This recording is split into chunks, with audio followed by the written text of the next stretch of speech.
Ministri i Mbrojtjes Ermal Nufi vlerësoi sot projektin pas shpalljes së fituesit për ndërtimin e aksit rrugor Milot Ballldren, duke e cilësuar si një investim me rëndësi të jashtëzakonshme për qarkun e Lezhës, qarkun e Shkodrës dhe për gjithë veriun e vendit. Sipas Nufit, ky është një investim strategjik që dëshmon vëmendjen ndaj zhvillimit të zonave me potencial të madh ekonomik dhe social.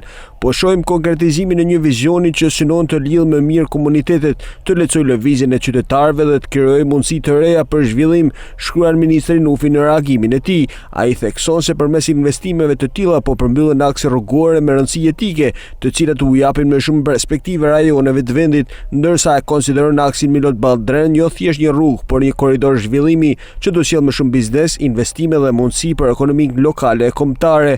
Fituesi për ndërtimin e aksit rrugor Milot Ballldren u shpat premten e 5 qershorit. Projekti konsiderohet aksi shumë pritur, pjesë e korridorit Adriatiko-Jonian, i cili do lehtësojë ndjeshëm qarkullimin e automjeteve për gjithë veriun e vendit. Kjo është një rrugë shumë pritur nga banorët e qarkut Shkodër dhe Lezhë dhe që kryen lehtësimin e trafikut në këto zona.